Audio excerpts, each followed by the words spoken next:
However, the most important factor is that Nagumo probably felt little real urgency to strike at this moment. Hitting the American task force was clearly the highest priority mission at hand. Having only sighted 10 warships, though, he apparently judged the enemy to be rather weak. Indeed, it was possible, albeit unlikely, that a stray American carrier had simply been in the area, delivering aircraft or some such, and had moved toward Midway as a result of the actions on 3rd of June. No matter where it came from, there were no real indications at the moment that Kid Butai would have any problem attacking it in due time.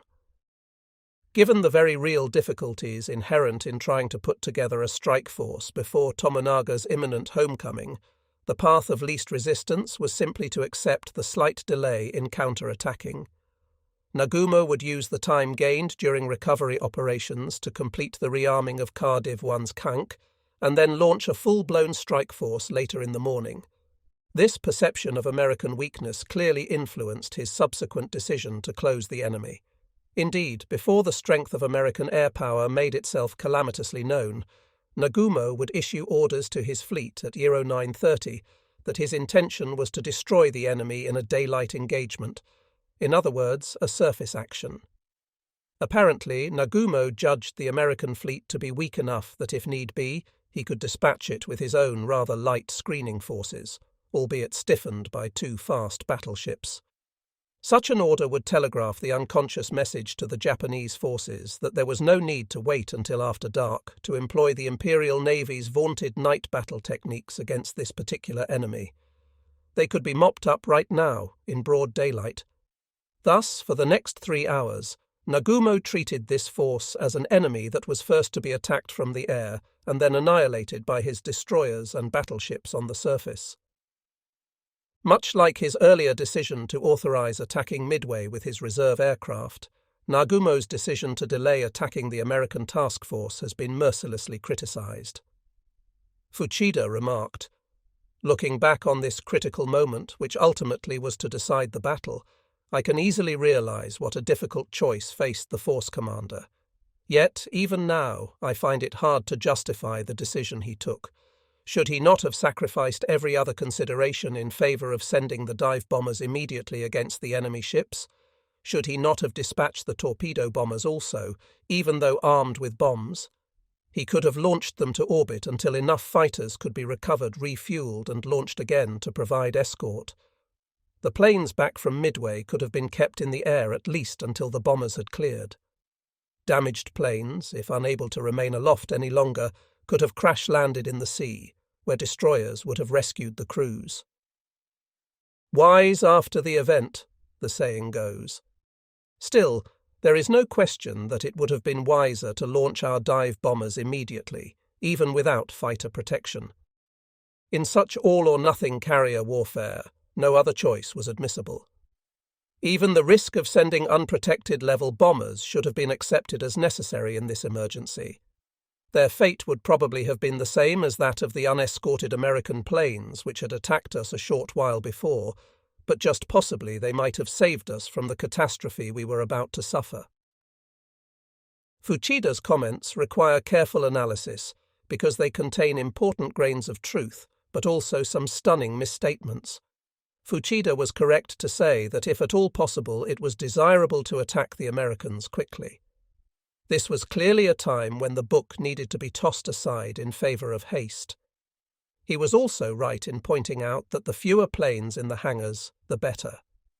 Whether Fuchida truly apprehended this during the battle, or only upon reflection afterward, the truth remains that the best thing that Nagumo could have done to augment his force's survivability was to get as many aircraft out of his hangars and up in the air as possible, whether they had anything useful to do up there or not.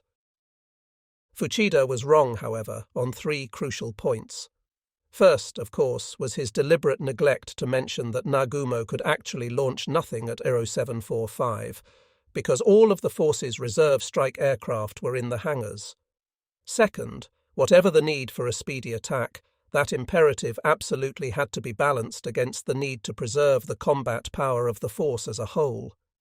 In other words, Nagumo needed to minimize unnecessary losses, through deliberate ditchings and so on, among Tomonaga's force, if at all possible. Kid Butai was now confronted by not one, but two enemies. Without aircraft, Nagumo's carriers could neither attack nor defend themselves. Responding to a suddenly augmented estimate of enemy firepower with a knee-jerk reaction that deliberately subtracted from one's own inventory of this vital commodity hardly made good sense.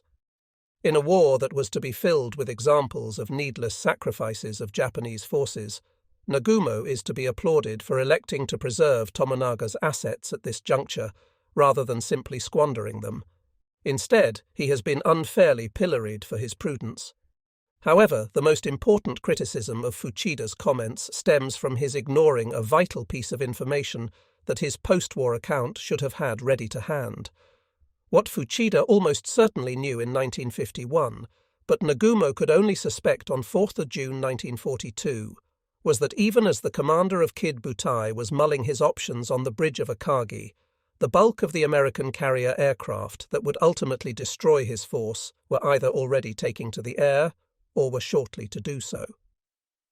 In a nutshell, whether or not Nagumo launched a counterstrike before Tomonaga returned, he was still likely to be on the receiving end of a very heavy American attack at some point in the morning. It will be recalled that Admiral Fletcher had ordered Spruance to attack the Japanese as soon as practicable, and Spruance had duly headed southwest to close on Kid Butai's reported position. He had set 0700 as the time to launch both Hornets and Enterprise's air groups, and precisely at the appointed hour they had begun doing so. However, their subsequent flight operations were notable for a lack of coordination and poor organization. No plan was in place to use the two carriers' air groups en masse. Rather, American doctrine dictated that each carrier's group was an independent entity. Furthermore, Spruance's air advisor, Sir Dr. Miles R. Browning, neglected to issue detailed instructions to Hornet, thus leaving it to her skipper, Captain Mark A. Mitcher, to issue orders to his air group as to their outbound route.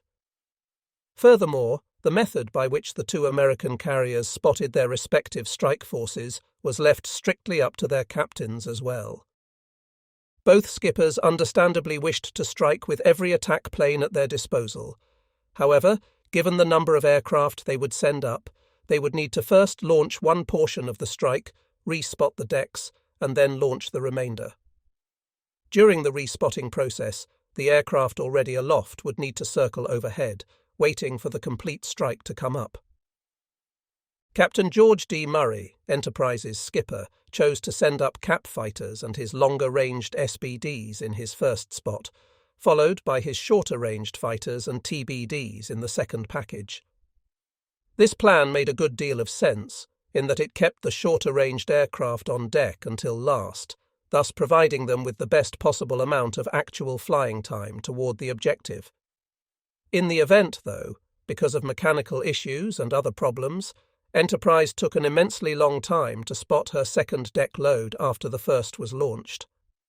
Furthermore, in the middle of the protracted spot, TF-16 had become aware of Tone Number 4's presence, in the form of its intercepted 0740 transmission to Nagumo, which to Enterprise's radio intelligence officer looked conspicuously like a sighting report.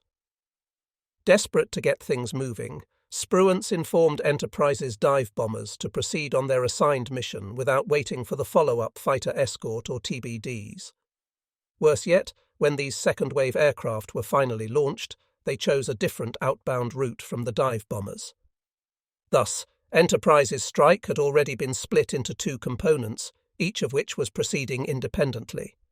Hornet's performance was even worse. Captain Mitcher, despite his experience, inexplicably decided to position his fighters in the front half of his first spot, followed by the SBDs and then half of the TBDs. Once these aircraft were aloft, the remainder of the torpedo planes would be spotted and launched. 45 minutes later, this is exactly what had transpired, leaving the fighters with just that much less combat radius. Hornet's strike departed at 7:55. The subsequent movements of Hornet's air group remain somewhat mysterious to this day. Some accounts maintain that the air group commander, Lieutenant C. Dr. Stanhope C. Ring, flew a southwest course after being launched and thereby ultimately missed Kid Butai by flying to the south of it. However, we hew to the interpretation that Hornet's group actually flew almost due west from their launch point and thereby flew to the north of Nagumo. Why Ring made the decision to take his group west rather than southwest toward the location of the initial PBY spotting reports remains unclear, but the result was that only a single squadron of Hornet's air group would ultimately get into the fight this morning, and then only as the result of the most bizarre circumstances.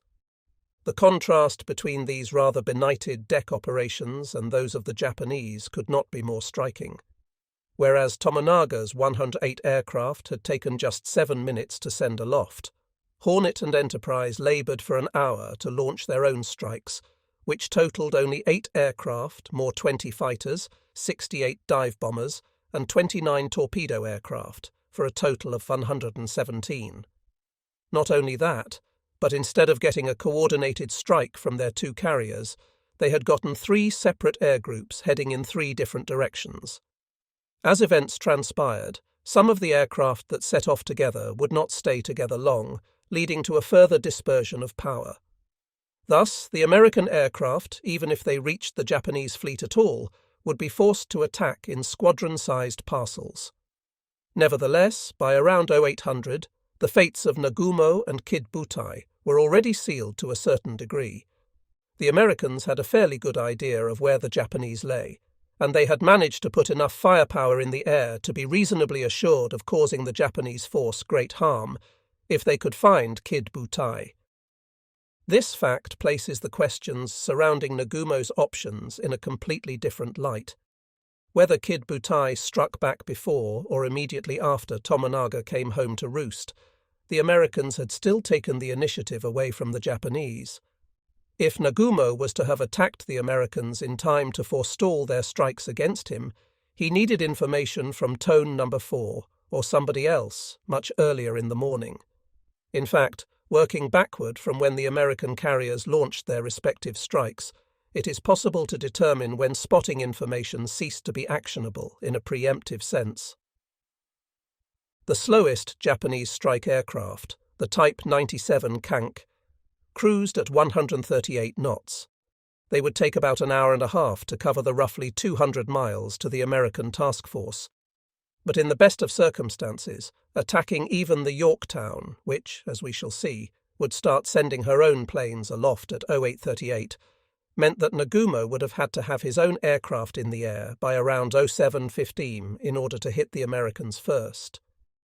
That, in turn, means that Nagumo needed to have begun spotting his strike no later than 6:30. Worse yet, hitting Enterprise and Hornet before they began launching would have required having a strike in the air no later than 0530. Thus, by the 0745-0800 time period, when Nagumo was actually debating the information he had in his hands, the Americans could no longer be forestalled. Nothing Nagumo could do at this point could entirely unmake the morning's events.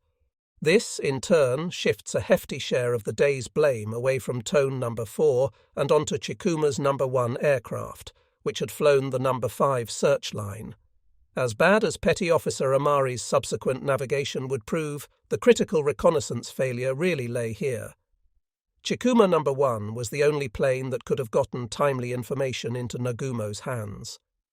Had this plane flown its route correctly and closer to the surface, it almost certainly should have detected the American task force between 6:15 and 6:30, that is, within the time frame, barely, needed to act decisively.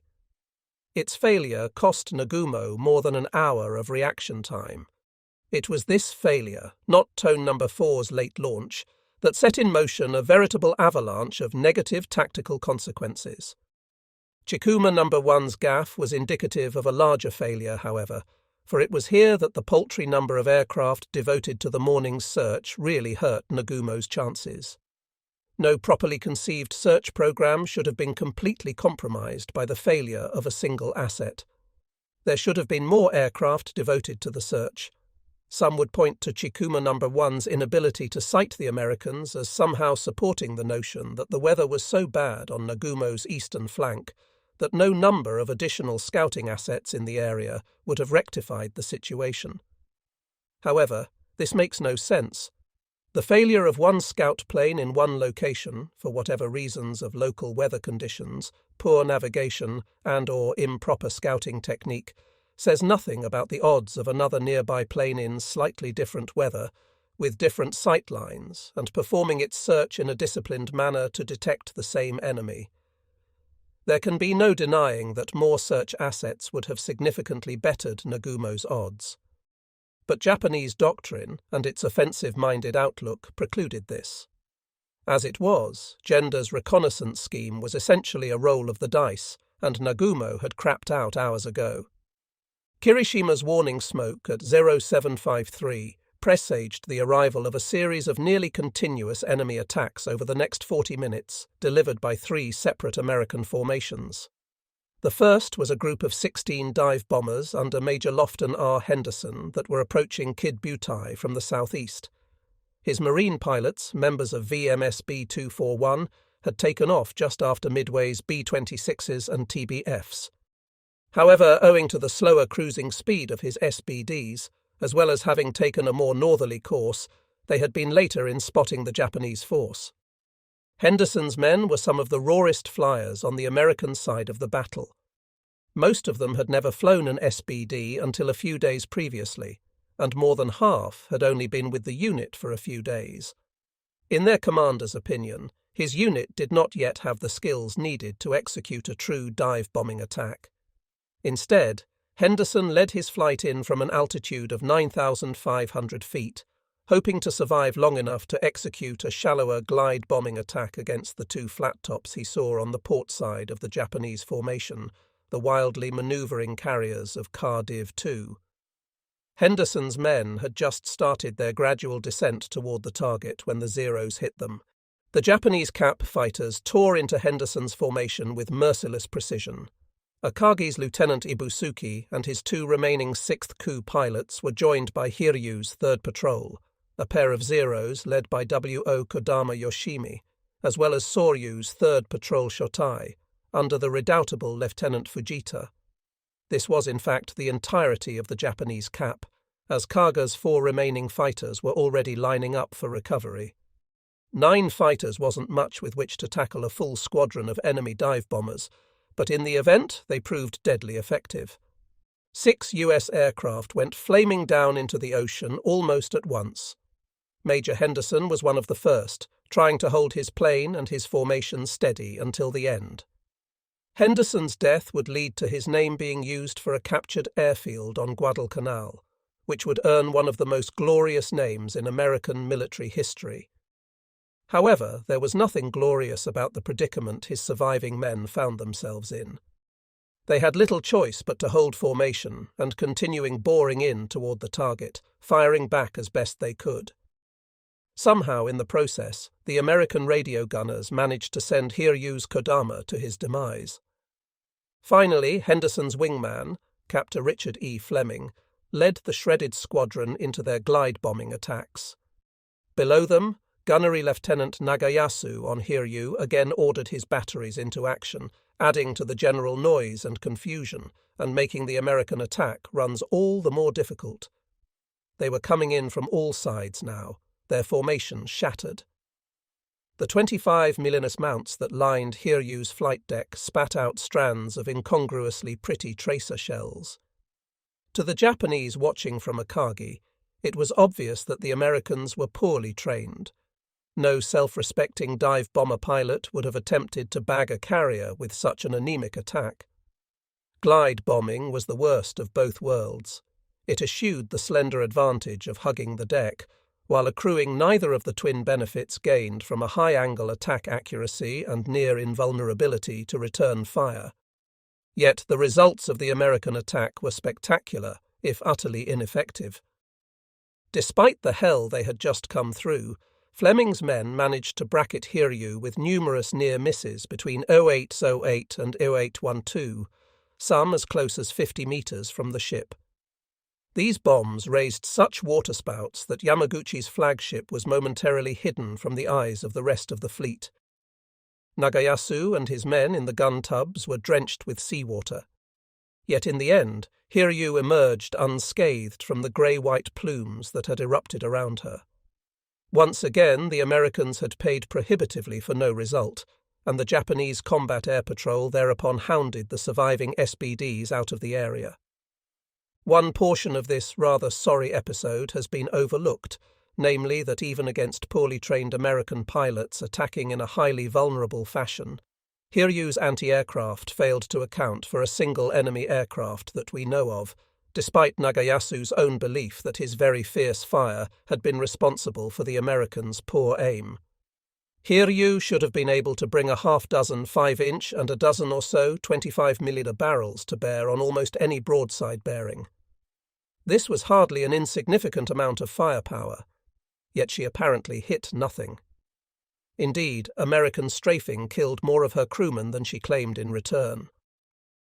If this was how Japanese AA performed against opponents who were hardly the varsity, it did not bode well if the Americans' A-team should suddenly appear.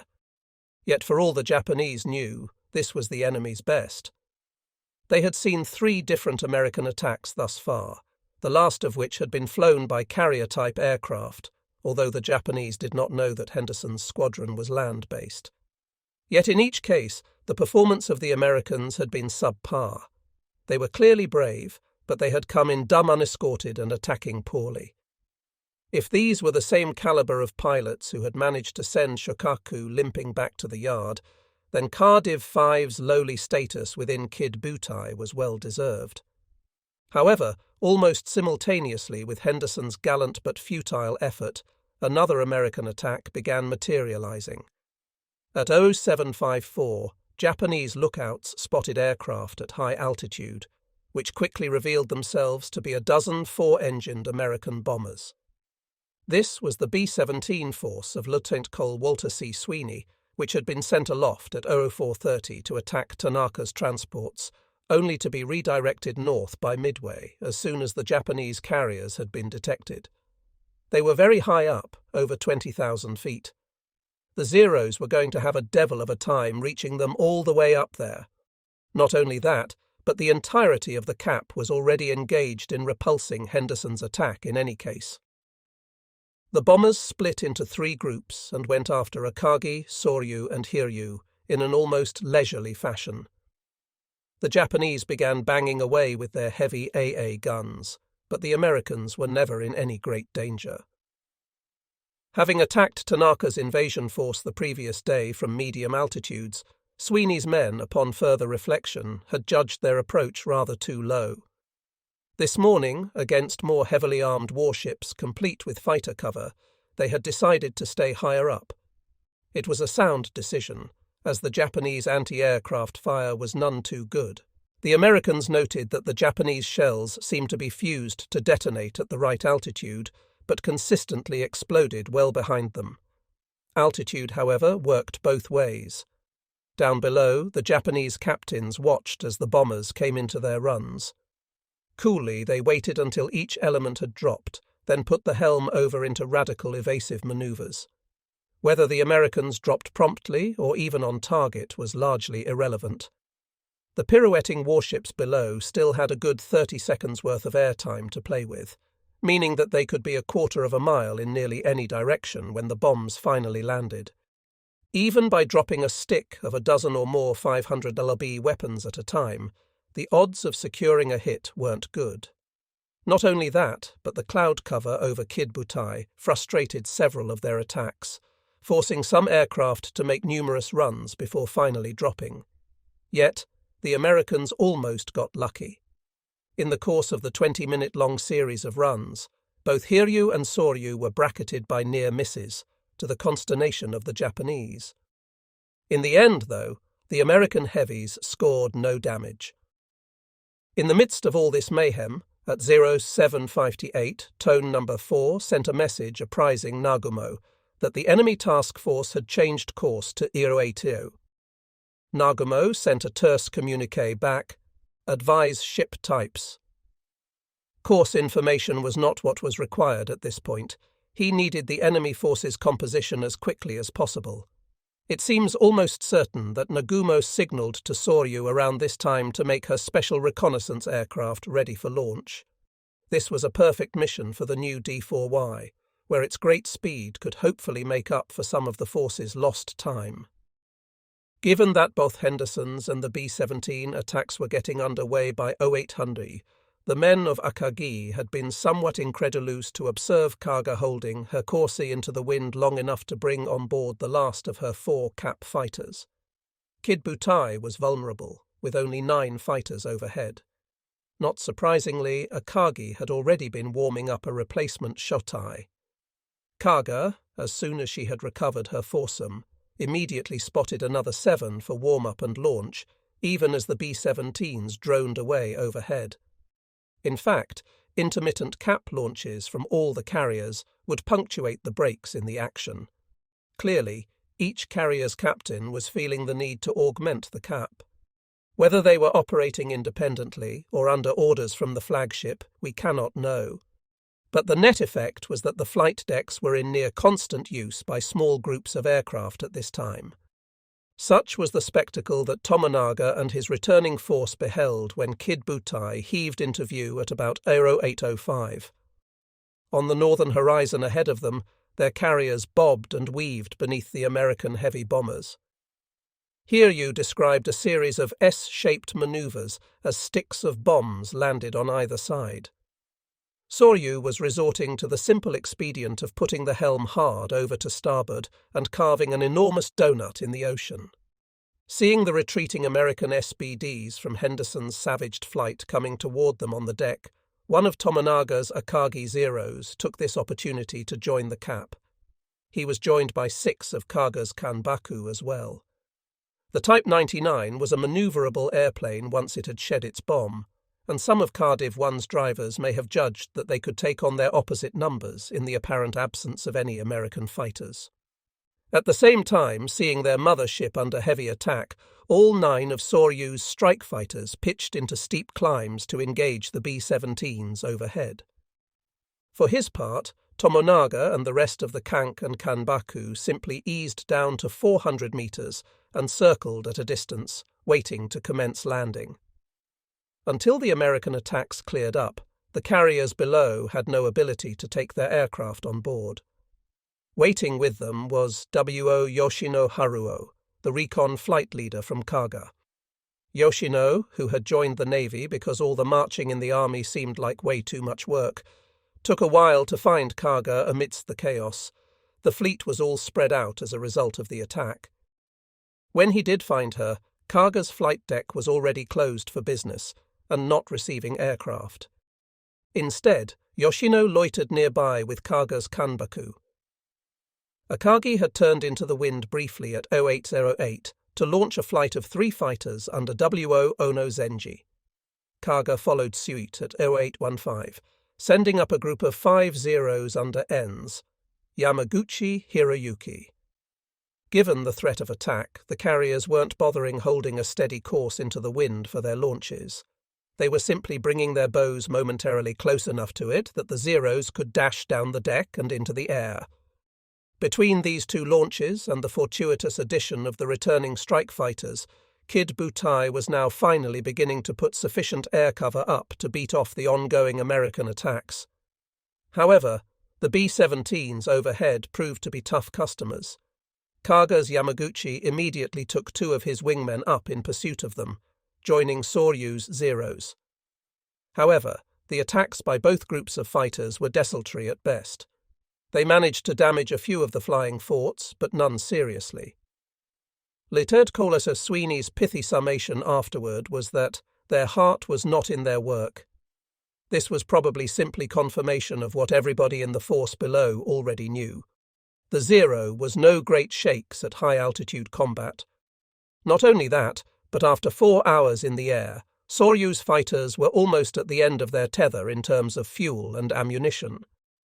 At 0811, just as Hiryu was being bracketed by Henderson's attack, Tony No. 4 signalled back to Nagumo that the enemy is composed of 5 cruisers and 5 destroyers. On Akagi's bridge, a momentary sense of relief washed over Nagumo's staff, Perhaps there was not as much to worry about as had previously been feared. If the Americans had only surface ships and no carriers, then they were well outside the range where Kid Butai needed to worry about them for the moment. The critical question of why the enemy would be where he was without having carriers was apparently not explicitly asked, although Kusaka remembered in retrospect that he was still suspicious. One message alone, in his opinion, couldn't make it clear that no enemy carriers were there, nor could there be an enemy force without carriers in the reported area under the prevailing circumstances. Sure enough, 10 minutes later, at about 08:20, a third message from tone number 4 came back to Akagi that permanently dispelled Nagumo's temporary sense of security. The enemy is accompanied by what appears to be a carrier. Nagumo's exact reaction has not been recorded, but there couldn't help but have been great consternation on Akagi's bridge. Now, beyond all doubt, the Admiral and his staff knew that their original battle plan was out the window. The American Navy was present in force. Destroying the enemy flight deck was absolutely the highest priority at hand. A justifiable question at this point would be why it took tone number 4 as long as it did to discern a carrier in the midst of the enemy formation. Indeed, one recent historian goes so far as to assert that the reason Amari didn't see the carrier initially is because it wasn't operating directly with its escorts. However, this position really isn't sustainable. First of all, this simply isn't how escorting vessels behave. More important, it is completely unsubstantiated by the American ship records. The most likely explanation continues to be a combination of variable visibility conditions and/or haphazard spotting on the part of Amari. At the moment, however, nothing could be done, as Tomonaga was still orbiting the fleet. On board Akagi, Hikch Masuda was dying to begin recovery operations. But the American B-17s continued loitering overhead, making it impossible. In addition, Akagi now had yet another group of fighters warming up on its deck, a quartet of Zeros under PO-1C Taniguchi Masao. Kaga, having sent aloft Yamaguchi's Shotai at 8-1 had another trio on deck getting ready as well. Its Shotaicho, PO-1C Yamamoto Akira, would be flying for the second time this morning. Hiryu was in the same boat and was at this very moment sending aloft a threesome under Latiomori Shigeru, who was taking his second shift aloft as well. Meanwhile, on Soryu, preparations to launch the D-4Y reconnaissance plane were well advanced, with the spanking new bomber warming up on the flight deck. At 08:24, in the midst of these cap preparations, several ships within the force sighted a submarine periscope smack in the middle of the formation. This was Nautilus, which had been skulking around at periscope depth on an intercept course from the southwest. She had previously spotted Kid Butai at 07:10, sighting the smoke of bombing and AA fire beyond the horizon to the northwest. Her skipper, Lieutenant Commander William Brockman, had promptly changed course to close the target and gone to battle stations. Brockman was rewarded at 7:55 when he sighted masts on the horizon. However, a sharp-eyed Cap Zero spotted him in return and made a quick strafing run. Brockman took his boat down to 100 feet and continued closing. As he did so, the sounds of Japanese sonar could be heard ahead. At 800, Nautilus's skipper was pleased to sight 4 vessels, one of which appeared to be a battleship of the Ise class, one a light cruiser of the Jintsu class, and the last 2 apparently cruisers of the Yubari class.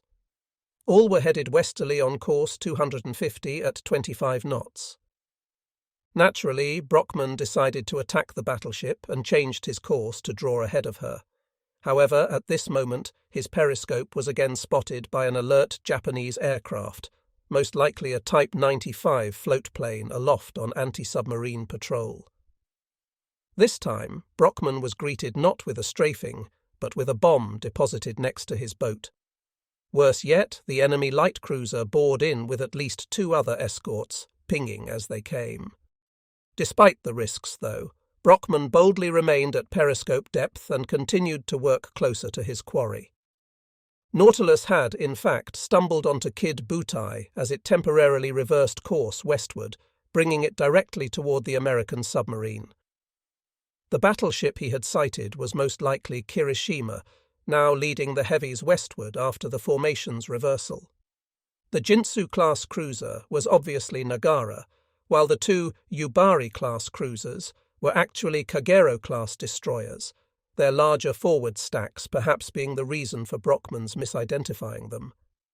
Interestingly, Kirishima appears to have been well in advance of Nagumo's flat tops at this time, because Brockman did not sight any of them. Despite Brockman's boldness, the Japanese knew he was coming. At 0810, Nagara dropped 5 depth charges near the sub, just as Nautilus was getting set up for her final attack run. At 0817, 6 more depth charges came crashing down. Things were getting a bit too hairy for even the gutsy Brockman's tastes, and he eased his boat down to 90 feet to avoid the wary eyes of both the buzzing cap and the Japanese lookouts. Nagara and her consorts promptly dropped 9 more depth charges. Brockman, though, popped back up to periscope depth as soon as the attack ended. Raising his periscope, he recalled that the picture presented was one never experienced in peacetime practices.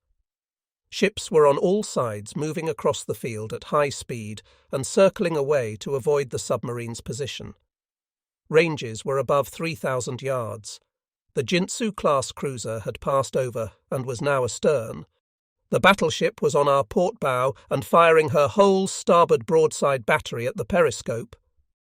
Brockman, though, was having problems setting up his attack. One of his torpedoes was running hot in its tube, having had its retaining pin sheared away during the depth charging. It was making a hellacious racket, and Brockman was certain that the Japanese escorts could hear its banshee wailing. Nagumo's fleet, what little Brockman could see of it, was still on a westerly heading when Nautilus fired at 0825. His target was Kirishima. Taking aim at her starboard side, Brockman let fly with 2 torpedoes at a range of 4,500 yards, or at least he thought he did. He found out later that one tube did not fire, leaving only one fish streaking toward the target. Kirishima evaded this threat by executing a sharp turn to port, heading south and directly away from the torpedo. Whether Kirishima even saw Nautilus is open to debate. Her firing at the sub's periscope may in fact have been directed at a fresh set of American planes that were attacking her about this time. Whatever the reason, though, her neat turn away was exactly what was needed to spoil Brockman's attack. Not only that, but Nagara once again sighted the sub and charged in to renew her attack. Brockman quickly dove to 150 feet, just as another round of depth charging began at 8:30. As soon as Nautilus's scope was seen on the western edge of the force, Nagumo's carriers made tracks to get away by heading back east. The fact that Nagara's persistent attacks had forced the American boat to dive again was comforting for the Japanese, at least as far as it went. However, the knowledge that an American submarine was lurking near at hand undoubtedly notched the pressure on the Japanese up still further. Not only that, but nearly simultaneous with Nautilus's appearance, yet another American air attack. The third in the last 30 minutes began materializing. This was a force of 11 old Marine SB-2U Vindicator scout bombers, the second half of VMSB-241, led by that unit's executive officer, Major Benjamin W. Norris. His aircraft had followed Henderson's flight in at some distance. Captain Aoki, seeing this new threat, at 0827 turned Akagi sharply away from the Americans. Fortunately for Akagi, she had just launched fighters, or she would have been sorely beset. As it was, though, these new additions, as well as some of the Zeros that had just beaten off Henderson, were able to assemble in time to deflect this new blow. Akagi's hard-working Lieutenant Ibusuki was present, along with the 2 6th Q pilots still in the air. They were joined by W.O. Ono Zenji's trio. Hiryu contributed the 2 remaining members from her third watch. And Soryu's Lieutenant Fujita and his 3-plane Shotai also charged back into the attack. Norris's command, though, benefited from the rather hasty nature of the defence thrown up in front of the force's 2 flagships. The Americans lost no inbound aircraft this time, though several were badly shot up. Whether by prudence or simply judging that Akagi and Hiryu were too far away to be attacked effectively, Norris decided to focus his efforts on the battleship Haruna. She was on the edge of the main body, and as such was easier to get to. In the face of the battleship's AA, they began tilting into their dives. Haruna's skipper, Rear Admiral Takama Tamotsu, wasted no time in demonstrating that he knew how to drive his ship. The big battle wagon slithered through a series of evasive turns, neatly threading the needle between the Vindicator's attacks. Although Haruna was bracketed by 5 or 6 near misses, the bombs didn't damage her a whit. At the conclusion of the attack, Kid Butai's Zeros harried the Americans off to the southwest, eventually claiming a pair of dive bombers. The reader is forgiven for being confused by the rather bewildering welter of goings-on at this juncture, but that is precisely the point that needs to be made. The situation was confusing, no less to the contemporary historian trying to pick apart the exact sequence of events ex post facto than to the men standing on Akagi's bridge. The American air attacks, while materially ineffective, were nearly constant. As a result, Kid Butai was having no luck getting into any sort of a rhythm. It was operating reactively. Worse, its various responses, at least in terms of air defence, do not appear to have been centrally coordinated. The rather precipitous drop in cap assets at around 0800 had been followed by something of an overreaction on the part of the individual Hikokos as they stoked the cap back up. There does not appear to have been anyone within the force looking down the road and assessing what was really needed. Instead, as the American attacks rolled in, the Japanese responded almost reflexively, sending up shotais piecemeal. It's not hard to see how this might have happened. Nagumo was stuck on board a wildly manoeuvring carrier, watching his other vessels running pell-mell in all directions. Every time it looked as if things were settling down a bit, another air raid warning would come in. Nagumo can hardly have known where all his ships were at any given time, let alone have had an appreciation of what his aggregate cap strength was. Here is where the Japanese lack of early warning radar materially damaged their chances in the battle. Radar was like a crystal ball in effect. It allowed the commander to look a certain distance into the future, see developing threats, and plan accordingly. As it was, though, the cap battle was being directed by 4 air officers on 4 separate ships who could barely communicate with each other or their forces aloft. Without the ability to prognosticate what was pending in the way of attacks, the predictably human response to the question of how much KP is enough was just a little bit more. Lack of radar also reduced the effective distance at which the cap fighters could engage the Americans. Early warning for the Japanese force was provided by its outlying cruisers and destroyers. Yet these pickets could only be pushed out so far from the force before they too would be beyond visual range of the carriers. As a result, the cap was frequently engaging the Americans fairly close to the Japanese carriers. In many cases, the Zeros pursued fleeing Americans through the midst of the force itself. Not only was this dangerous, but it also meant that in many cases the cap wasn't being given the space it needed to operate most efficiently. Many of the American attacks would have probably been even more badly chewed up had they been detected farther away. Having radar might not have been a panacea for the Japanese, though.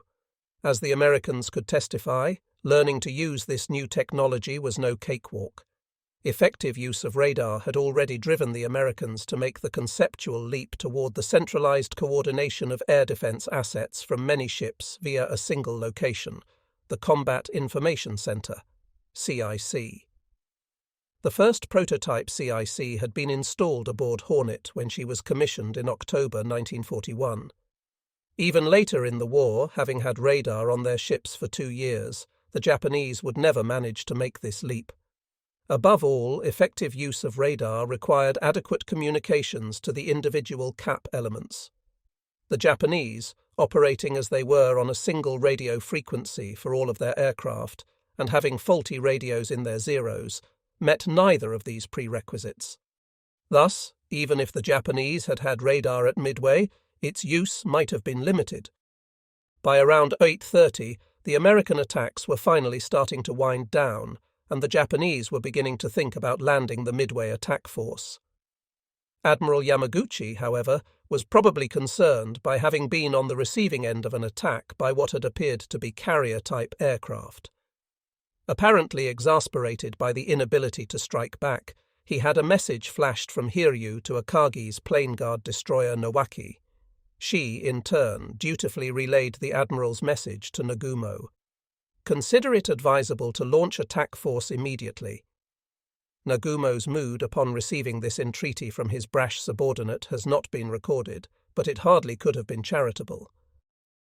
By any rational standard, the time for launching a strike against the Americans was long past, and Yamaguchi should have known it. Indeed, the force was even now scrambling in preparation for bringing Tomonaga down. More important, of course, was the fact that at 0820, Nagumo still had no ability to strike immediately. The photographs taken by American B-17s during this interval make it perfectly clear that no strike aircraft were on the Japanese flight decks. Thus, Yamaguchi's entreaty really was tantamount to suggesting that Tomonaga's flight be ditched en masse, in preference for an immediate spotting and subsequent launch at perhaps 095. Coming from a man who had suggested during the planning for Pearl Harbor that the solution to Hiryu's and Soryu's shorter range was to abandon them off the Hawaiian Islands after the completion of the operation, this simply was not a serious proposal. Nagumo didn't even bother replying. At the same time Yamaguchi was venting spleen, Akagi sent aloft PO-1C Taniguchi's did the same with PO-1C Yamamoto's threesome. To the rear, Soryu sent up her Type 2 recon aircraft, with explicit orders to find the American task group and send back a definitive position fix. The D-4Y buzzed off to the east. None too soon, as at 0834, Petty Officer Amari radioed Nagumo that tone number 4 was homeward bound. This announcement was not greeted with joy on Akagi, and Amari was told in short order to stay where he was. Besides his admiral's displeasure, Amari was beginning to have difficulties of his own. His fuel was starting to run low. Worse, the Americans were now aware of his presence, having detected him on radar at around 0815. On several occasions during the morning, flitting about just above the southern horizon, he was hunted by enemy cap fighters. Amari's pilot, though, skillfully ducked into clouds when pressed. Relatively near at hand to Tone's elusive scout, Frank Jack Fletcher's Yorktown was about to get into the action. Having charged down from the northeast after recovering her search aircraft, she was now within range to launch. Fletcher had hoped that further reports from the PBYs would clarify the enemy situation somewhat during the interim. However, no new information on any additional Japanese carrier groups was forthcoming, and in the end Fletcher ordered Yorktown to begin launching at 0838. Unlike her sister ships, Yorktown managed to launch a well-coordinated strike. She sent up a total of 35 aircraft 6 fighters, 17 dive bombers, and 12 torpedo planes, in 2 deckloads. The SBDs went first, followed by the TBDs, the latter heading off immediately to the southwest at 2,500 feet. A quick spot and launch then sent up the shorter-ranged Wildcats. The SBDs and fighters soon followed after the slower TBDs. The entire formation was in the air by 0906.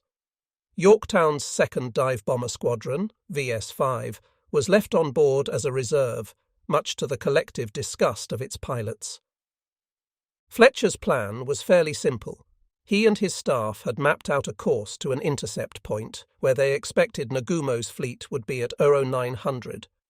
They knew they had to allow for the fact that the original Japanese sighting reports were now several hours old. Further, while they were convinced that Nagumo would roughly hold his course, they also assumed that he would not approach Midway too closely. Therefore, Fletcher judged the most likely position of the Japanese carriers to be 30 Sil-N, 179 Sil-W, which at 0900 would place them at a bearing of 240 degrees, 150 miles from TF-17. Yorktown's planes would fly a course straight to that point. If they did not spot the enemy, they would turn northwest and fly up the enemy's line of advance before turning at last for the northeast leg back home. With such an approach, Fletcher's staff believed they would be able to come across the Japanese no matter which way they manoeuvred. It is worthwhile noting the differences between the staff and air operational work aboard TF-16 and 17. Whereas TF-16's launches had devolved into almost a shotgun approach to the problem, Yorktown's entire group was directed along a single bearing toward a single point on the ocean. This meant that if Yorktown's group found the enemy, it would be in a much better position to deliver a well-coordinated attack. Not only that, but since TF-17's departure was almost an hour later, her air group would benefit from changes in weather conditions and visibility as they flew their route. With Yorktown's launch, the Americans now had a total of 151 carrier aircraft in the air. The question was, could they find the Japanese? At the very moment Fletcher was sending the last of his aircraft up, Nagumo was bringing the bulk of his down. Finally, at 08:37, Akagi hoisted a white flag with a black ball, indicating that her decks were open for business. Underneath the landing ensign were two numeric flags giving the wind velocity in meters per second. Still circling overhead, Tomonaga's force no doubt breathed a collective sigh of relief to see these welcome signals come fluttering up the carrier's yardarms. Now came the tricky part. In the intervening 4 hours since Tomonaga's launch, Kid Butai had moved farther away from the descending cold front. As the force had travelled southeast, the wind direction had gradually shifted around until it was now coming out of the east-northeast at about 3 meters second. Contrary to most maps of the battle that show Kid Butai steering a southeastern course at this time, it is far more likely that the carriers were now all steering roughly east. This is supported by Akagi's log entries in the Nagumo report and is consistent with a carrier force landing aircraft. Furthermore, we know from the post-war testimony of several of Kid Butai's carrier officers that the carriers moved in unison when performing large takeoff or landing operations. Thus, we can presume that all 4 carriers were headed roughly east at this time. The other effect that the eastward turn had was to place Cardiff, 2 Hiryu and Soryu in the lead of the formation. Whereas formerly the 2 divisional flagships had taken the fore, now the fleet had essentially turned on its heels, with each ship turning individually to take up the new heading. Nagumo didn't have time for niceties, now dressing his formation for parade would have to wait. It seems likely, though, that Soryu used her superior speed to catch up to Hiryu somewhat, keeping her divisional flagship off her starboard beam. Thus, Kid Butai's carriers were no longer in a box formation, but were gradually elongating into something of a trapezoid. The position of the escorting heavy units is more difficult to ascertain, and it is probable that they were in various sectors of the formation during different times of the day. However, it seems likely that Bat Div 3 was in column on the port side of the formation, with Haruna in the lead. Likewise, Abe's flagship, Tone, led Chikuma on the starboard side. Nagara was in the centre van, leading the carriers. The positions of many of the Japanese destroyers are almost totally unknown, other than the fact that the majority of them were acting as air raid pickets. The rough whereabouts of Arashi we know about only because she was busy dealing with Nautilus for a portion of the morning. We have consistent evidence that Nowaki was Akagi's plane guard destroyer, and Isokaze was Soryu's. We can presume that Hagekaze was likely acting in the same role for Kaga. But the specific location of the others is unknown, and in the absence of their logs will likely remain so. In truth, they probably varied wildly as the morning's attacks unfolded. Nagara, as squadron flagship for the destroyers, most likely tried to maintain a position at the head of the formation, but it would appear that she may have roamed about as well, particularly in response to Nautilus's earlier attack. Landing an airplane on a carrier is perhaps the most difficult challenge faced by any pilot, and Tomonaga's men had to do it under more stressful circumstances than normal. The morning mission had been a long one, and everyone was hungry and tired. Their aircraft were low on fuel, and the landing had to be conducted under the threat of enemy attack. They needed to get down as quickly and precisely as possible. Unfortunately, given the damaged condition of many of the airplanes, just getting them on the deck in one piece was going to be a challenge. Indeed, Fuchida's rather glib statement that, with the veteran flyers we had at this time, speedy recovery operations on board the carriers even under stringent battle conditions were little more than child's play, is clearly an oversimplification of the situation facing Tomonaga's flyers. His quip both understates the inherent dangers of landing operations and simultaneously heaps further discredit on Nagumo's moanings regarding his pilot's training. In fact, both men were wrong. Nagumo's pilots were well trained, but carrier landings were a very delicate business, even for experienced aviators. The aircraft began forming clockwise holding patterns outboard of their home carriers. Each was readily identifiable by the configuration of their island and deck features, but each also had a large white kana symbol painted on the flight deck aft for identification, A for Akagi, Ka for Kaga, Hai for Hiryu, and Sa for Soryu. Planes with mechanical problems or wounded crewmen were moved to the heads of queue. One by one, each plane broke out of the holding circle, crossed the bow of the carrier some ways ahead, and flew down its opposite side. Once behind the ship, each turned inward to line up their final approaches. This took them practically over the top of the carrier's plane guard destroyer, which was stationed 700 to 1,000 meters astern. From there, they could rescue any downed aviators who fell short of the fantail or went over the side. If all was normal, the aircraft would turn in so as to be about 700 meters behind the carrier, at 200 meters altitude. Just as with takeoffs, the decision-making authority for landing was vested almost solely in the pilot. The Imperial Navy had no comparable officer to the U.S. Navy's Landing Signal Officer, LSO. No one on board the carrier was charged with actively directing the planes, although a signal seibin under the command of the Hikocho could wave off a plane if it was judged to be in a blatantly unsafe approach, or if the deck was fouled. Once in the final approach, the pilot established his glide slope.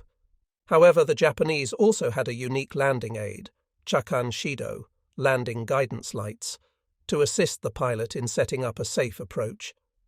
Originally, it had been intended for night landing purposes, but it had proven so useful that it was used in daytime as well. This device consisted of a bank of 2 red lights set at the level of the flight deck and a similar bank of 4 green lights set some 10-15 meters forward. First developed in 1932, each of the 1 kilowatt lights was variable in intensity and equipped with a mirror so as to emit a very narrow cone of illumination. Matched arrays were located on opposite sides of the ship. The angle of the lights was adjusted for each type of airplane. Attack planes typically came in at around a 5-degree slope, fighters perhaps a half-degree steeper than that.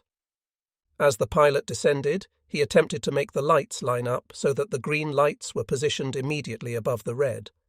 If the pilot could only see the red lights, i.e., he had fallen out of the cone of green light, he was below the correct slope. If the red lights were over the green, he was coming in so low that he would probably hit the ship's fantail. Likewise, if the green light was positioned far above the red, the pilot was coming in too high.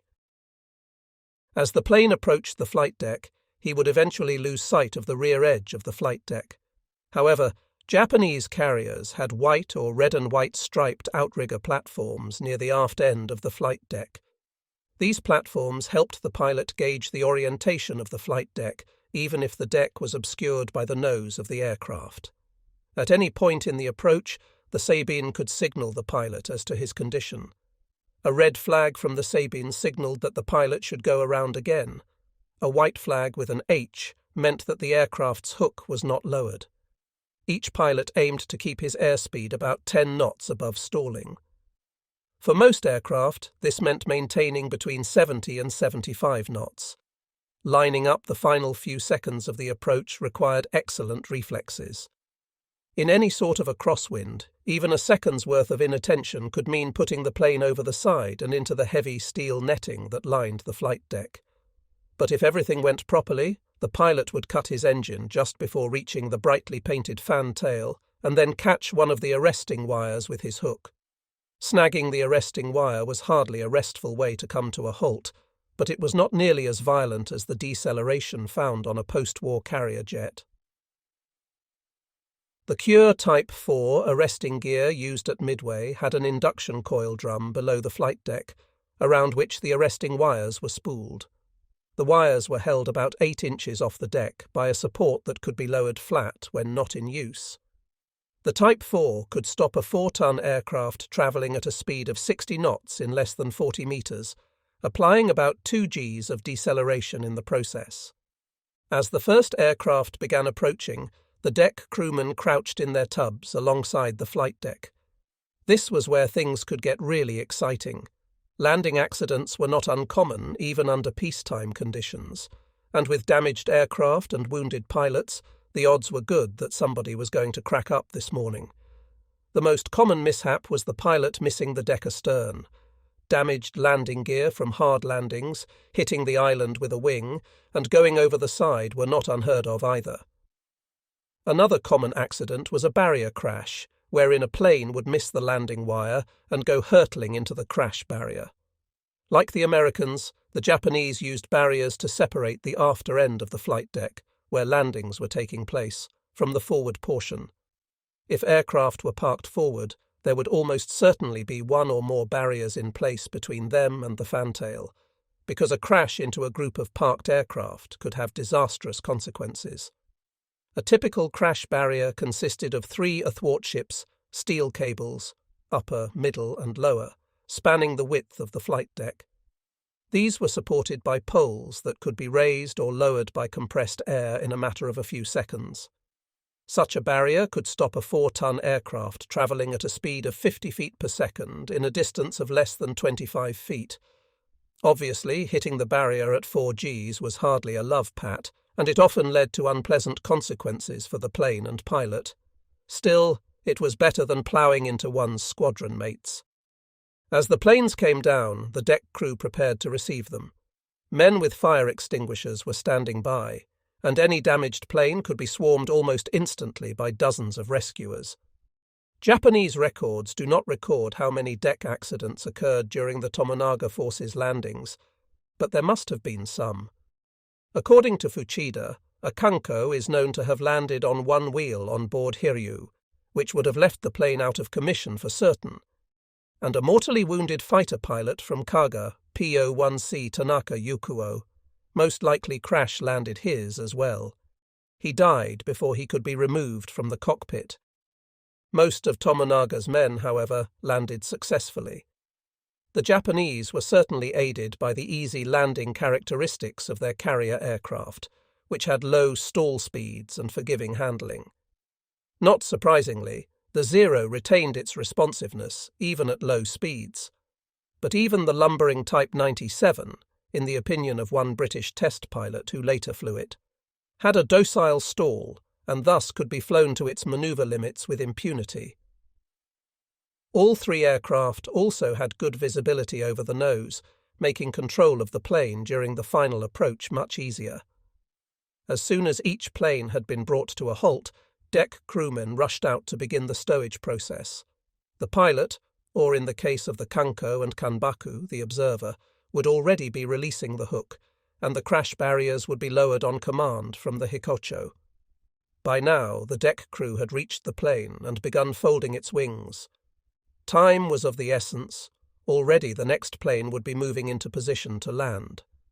The entire final approach, from the time of turn-in to landing on the deck, had taken about 20 seconds so far, and further time was needed to move the plane forward off of the arresting wires. During normal operations, the Japanese were able to land a plane every 25 to 45 seconds.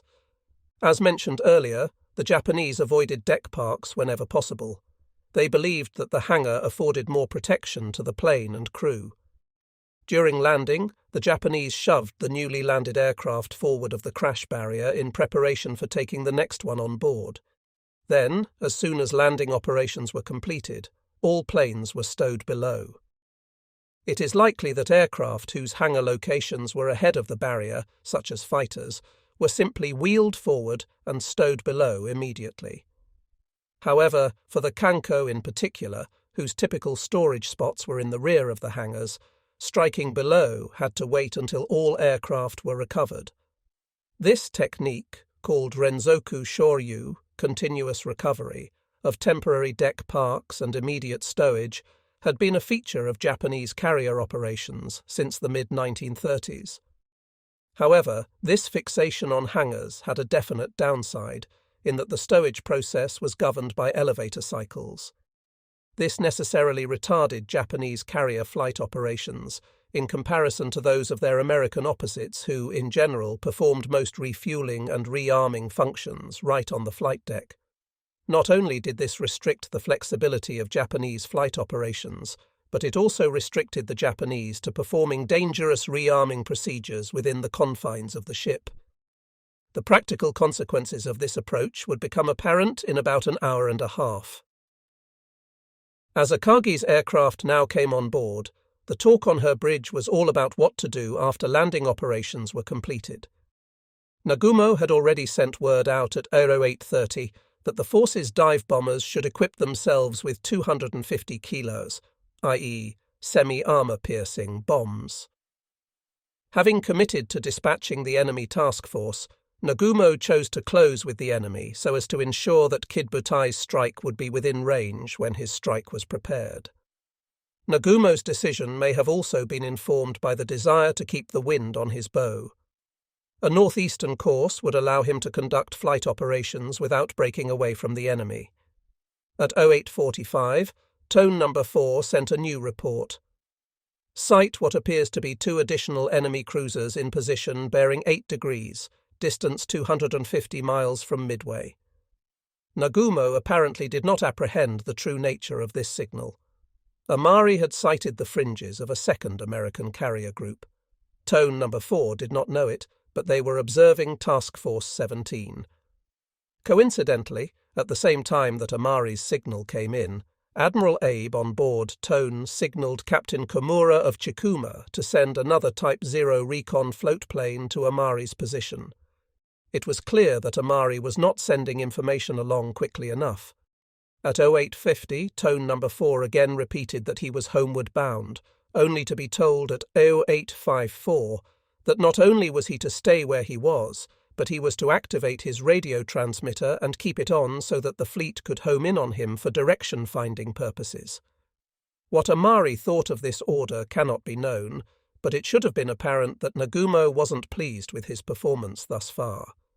The fact that he was now being expected to broadcast his position, which the Americans could pick up just as easily as his compatriots, could not have been a welcome order. However, he quickly acknowledged its receipt at 855 and added that 10 enemy torpedo aircraft, Yorktown's newly launched strike force, were headed toward Kid Butai.